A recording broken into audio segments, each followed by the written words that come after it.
할렐루야. 성탄의 기쁨과 평안이 여러분 가운데 충만하기를 기원합니다. 이 세상에서 가장 좋은 소식, 복된 소식, 굿 뉴스는 하나님의 아들이신 예수님이 우리를 죄 가운데서 구원하시기 위해 이 땅에 오신 사건입니다. 그것을 우리는 성탄이라고 말합니다. 세상 모든 종교는 인간의 노력과 수고로 신을 찾아 방황하지만 기독교는 하나님의 아들이 이 땅에 친히 인간의 몸을 입고 오셨다고 증거합니다. 그 예수님을 믿고 의지하는 자는 죄사함과 구원의 은총을 입으며 또한 하나님의 자녀가 되는 권세를 얻게 됩니다. 이보다 더 귀하고 복된 소식, 축복이 어디 있습니까? 죄와 질병과 저주가 다툼이 끊이지 않는 이 세상에 평강의 왕으로 오신 예수님을 다시금 마음에 영접하는 은혜의 시간이 되면 좋겠습니다. 베들레헴 근처 들에서 밤을 새워가며 양떼를 지키고 있던 목자들에게 천사가 나타나서 말합니다. 너희가 가서 강보에 쌓여 구유에 누워있는 아기를 보리니 이것이 너희에게 표적이니라, 드러난 증거니라는 말씀이에요.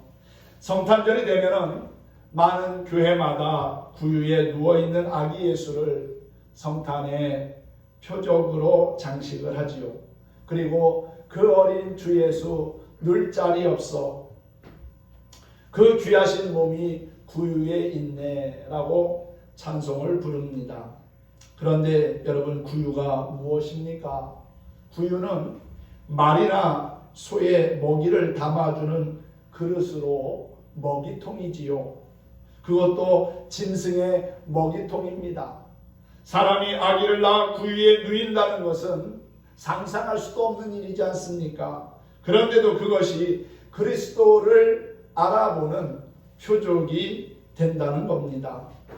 이 천사의 말은 기쁜 소식을 분명히 이 구유 안에 담았다는 뜻이 됩니다.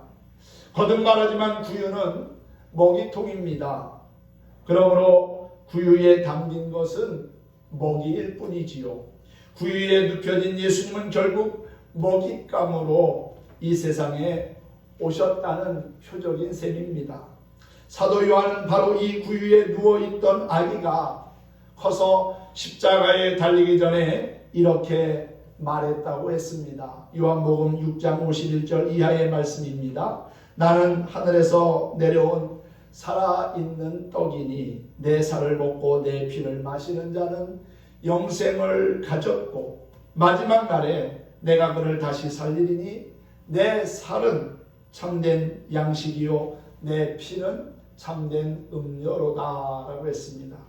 구유에 누워있던 예수님은 바로 우리, 즉 짐승 같은 인간의 먹이로 이 세상에 오신 하나님이십니다. 기독교 신앙은 예수님이 말구유에 태어나심으로 시작하고 있습니다.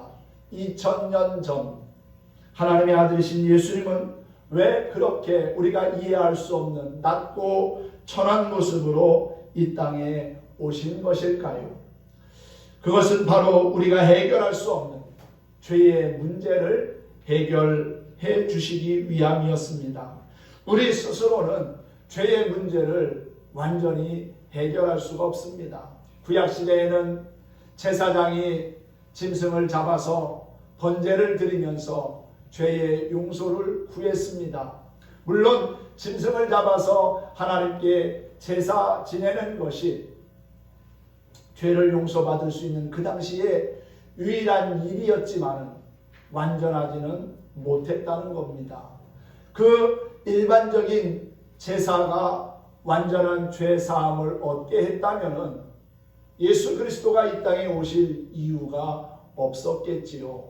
하지만 인간이 행하는 모든 의식과 행위로는 죄 사함을 얻을 수 없기에 하나님은 독생자이신 예수 그리스도를 이 땅에 보내주셨고 그리고 십자가에서 피 흘려 죽게 하심으로 우리의 모든 죄를 용서하시고 영원한 생명의 길로 나아가게 하신 겁니다.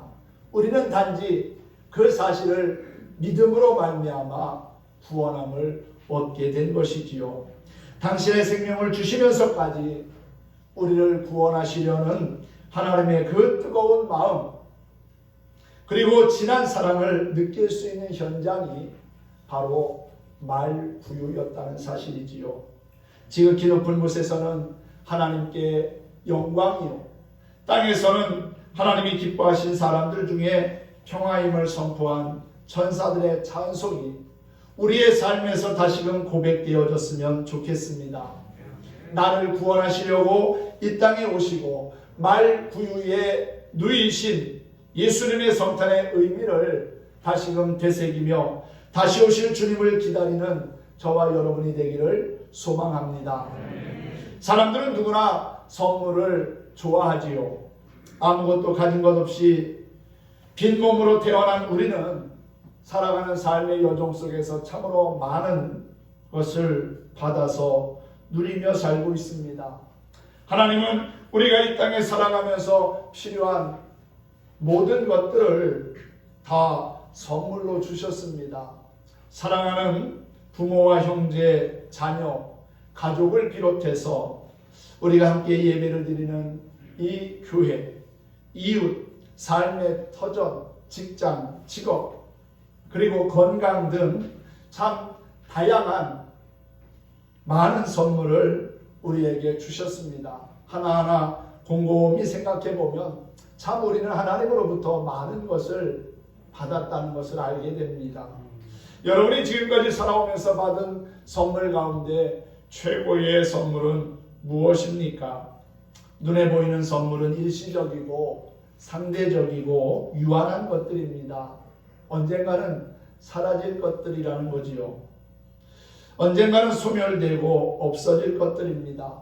그러나 하나님이 주신 선물, 독생자 예수 그리스도는 영원합니다. 할렐루야. 우리는 그분을 믿음으로 죄사함과 구원을 받았고 또한 하나님의 자녀가 되었으며 영원한 생명을 얻게 된 것입니다. 내 인생 최고의 선물, 최고의 축복은 바로 예수 그리스도라는 사실이지요.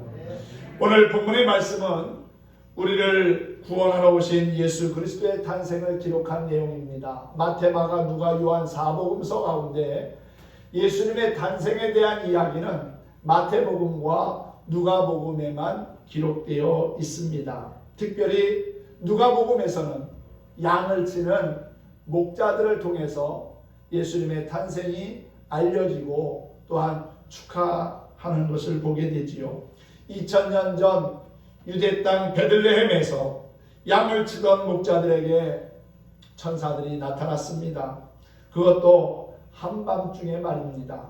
얼마나 놀라고 무서웠겠습니까? 크게 무서워 떠는 목자들에게 천사가 말합니다. 무서워하지 말라. 보라, 내가 온 백성에게 미칠 큰 기쁨의 좋은 소식을 너희에게 전하노라. 오늘 다윗의 동네에 너희를 위하여 구주가 나셨으니 곧 그리스도 주시니라.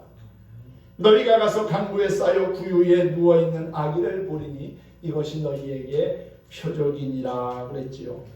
그리고 다시 말하기를 오늘 14절에서 지극히 높은 곳에서는 하나님께 영광이요 땅에서는 하나님이 기뻐하신 사람들 중에 평화라고 했습니다. 이 신기하고도 놀라운 일을 눈으로 직접 목격한 목자들은 베들레헴 말구유에 누우신 아기 예수님을 찾아 경배했습니다. 천사는 누가복음 2장 10절에서 말하기를 온 백성에게 미칠 큰 기쁨의 좋은 소식을 너희에게 전한다고 했습니다. 기쁨의 소식이 무엇입니까? 바로 복음입니다. 하나님이신 예수님, 하나님의 아들 독생자이신 그분이 우리 가운데 찾아오셨다는 것이지요. 이 복음은 모든 사람들에게 구원을 주는 참으로 좋은 소식인 줄로 믿습니다. 그러면 예수님의 탄생이 우리에게 주는 최고의 축복은 무엇일까요? 첫째는 구원의 축복입니다. 예수님의 탄생은 우리 인간에게 구원의 축복을 선물로 주신 놀라운 사건이에요. 마태복음 1장 21절에 보면 아들을 낳으리니 이름을 예수라 하라. 이는 그가 자기 백성을 저희 죄에서 구원할 자이심이라 하니라 라고 했습니다. 아담과 하와는 하나님 말씀에 불순종하고 선악과를 따먹어서 에덴 동산에서 쫓겨나게 되었고 그 일로 인하여 질병과 저주와 죽음이 이 땅에 들어오게 되었지요. 로마서 3장 23절은 말합니다. 모든 사람이 죄를 범하였으니 하나님의 영광에 이르지 못하게 되었다고 말이지요. 죄의 문제가 해결되지 않으면 영원한 형벌을 받을 수밖에 없습니다. 그 죄의 문제를 해결하려고 하나님이 독생자 예수님을 우리 가운데 보내주셨다는 것이지요. 이 예수님이 우리의 모든 죄를 위하여 십자가에 달려 죽으심으로 인간이 갚아야 할 죄의 값을 대신 갚아주신 겁니다. 그러므로 누구든지 예수님을 믿으면 구원을 받습니다. 할렐루야. 요한복음 3장 17절 말씀을 보면 예수님께서 니고데모와 대화하면서 이런 말씀을 했습니다. 하나님이 그 아들을 세상에 보내신 것은 세상을 심판하려 하심이 아니요 저로 말미암아 세상이 구원을 받게 하려 하심이라 그랬어요. 예수님은 심판하기 위해서 이 땅에 오신 것이 아니라 세상을 구원하시려고 오셨다는 사실입니다. 여러분들도 주님으로 말미암아 구원받았음을 믿고 하나님께 감사하며 사시기를 예수님의 이름으로 축원합니다. 두 번째, 예수님의 탄생이 우리에게 주는 축복은 임마누엘의 축복입니다. 예수님의 탄생은 우리에게 정말 하나님이 함께 하시는 것을 깨닫게 한 놀라운 은혜였습니다. 임마누엘이 뭡니까? 하나님이 우리와 함께 하신다는 뜻 아니겠습니까? 일찍이 이사야 선지자는 이사야서 7장 14절 이하에서 이렇게 말했습니다. 보라, 처녀가 잉태하여 아들을 낳을 것이요 그 이름을 임마누엘이라 하리라고 말입니다. 또한 마태복음 28장 마지막 절에도 보면 예수님께서 제자들에게 세상 끝날까지 내가 너희와 항상 함께 있으리라 임마누엘 말씀하셨어요. 하나님께서 함께 하시면 어떻게 됩니까? 우리의 몸과 마음이 영과 육이 복을 받습니다. 두려움과 공포에서 해방되고 자유함을 얻게 됩니다. 만족한 삶을 살게 되고 형통케 되는 은혜를 입습니다. 뿐만 아니라 우리의 영혼이 소생케 되며 마음의 평안을 얻습니다. 진정 임마누엘의 하나님이 우리와 함께 하신다면 우리의 모든 문제가 해결되는 역사가 일어날 줄 믿습니다. 그래서 주님은 너희가 무엇을 먹을까, 무엇을 마실까, 무엇을 입을까 염려하지 말라. 이는 다 이방인들이 구하는 것이요 너희는 먼저 그의 나라와 그의 의를 구하라. 그리하면 이 모든 것을 너희에게 더하시리라고 했습니다. 하나님의 말씀에 순종하고 하나님의 뜻대로 살며 그 하나님과 동행하면 하나님께서 우리의 삶을 풍족하게 그리고 넘치도록 채워주실 줄 믿습니다. 이것이 바로 임마누엘의 축복입니다. 세 번째는 기쁨의 축복입니다. 예수님의 탄생은 우리 모든 사람들에게 진정한 기쁨을 가져다 준 축복이었습니다.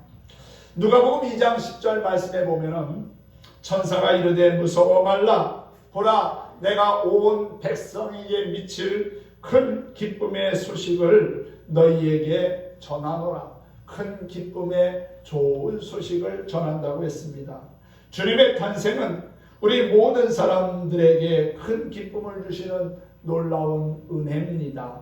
오늘날 많은 사람들이 슬픔과 걱정 그리고 절망 속에서 힘들게 살아가고 있습니다.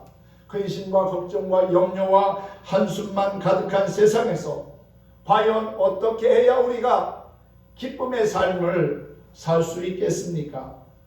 시편 16편 11절에서 다윗은 이렇게 고백했습니다.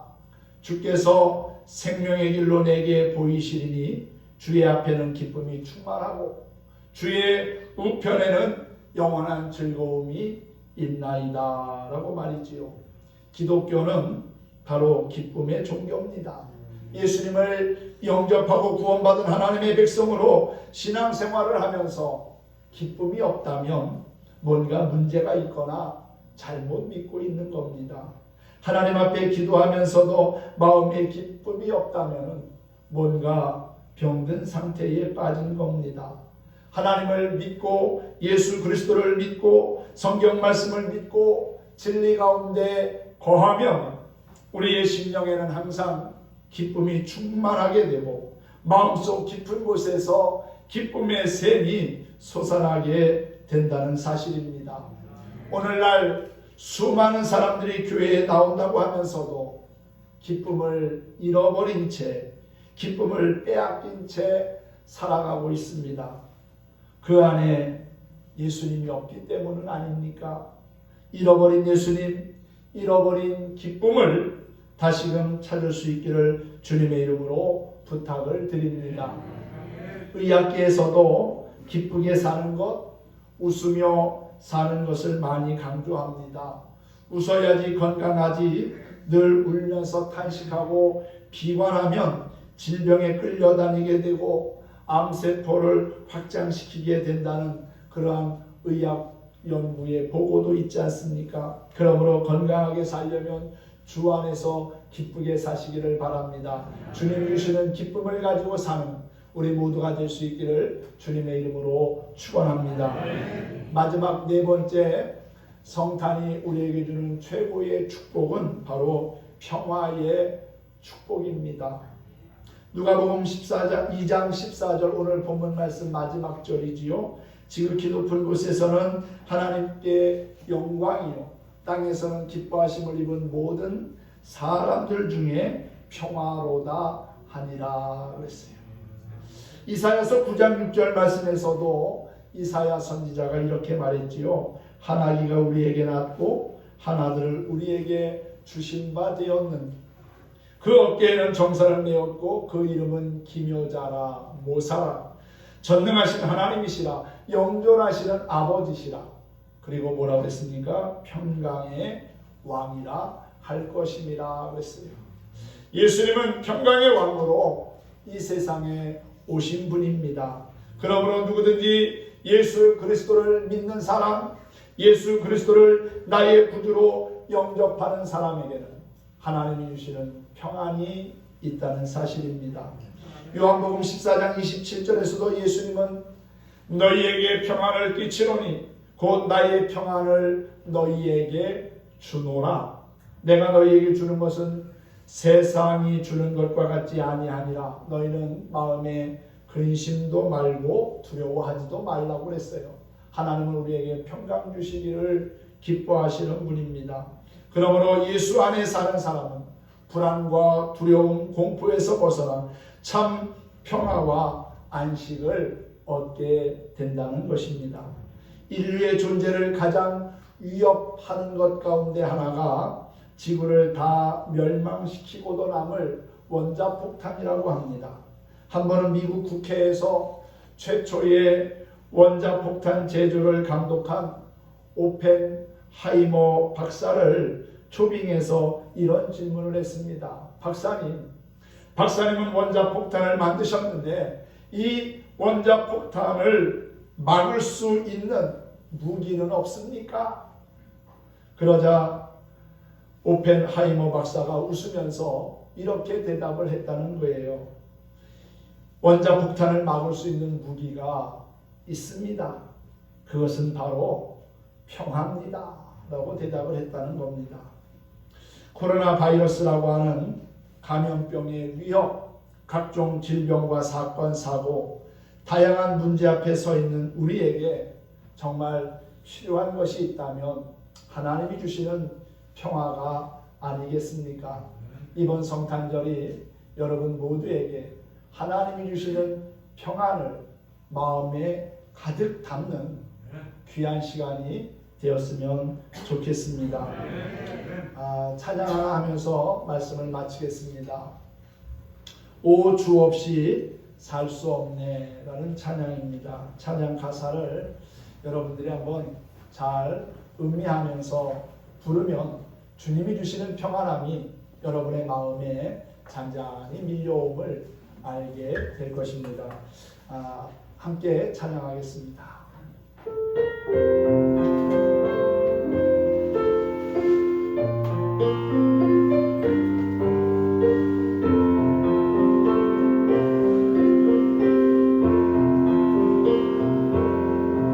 내 맘속에 있는 참된 이 평안을 누구도 빼앗을 수 없네.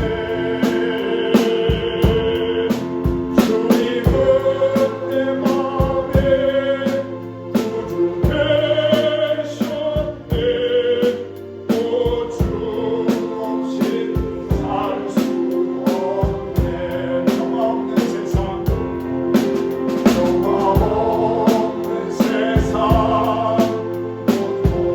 싸움은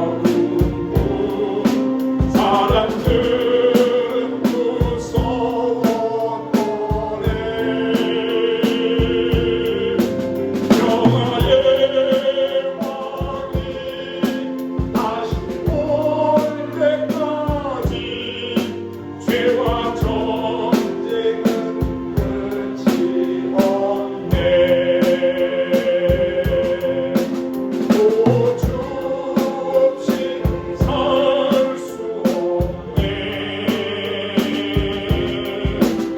오직 주께만 구원이네.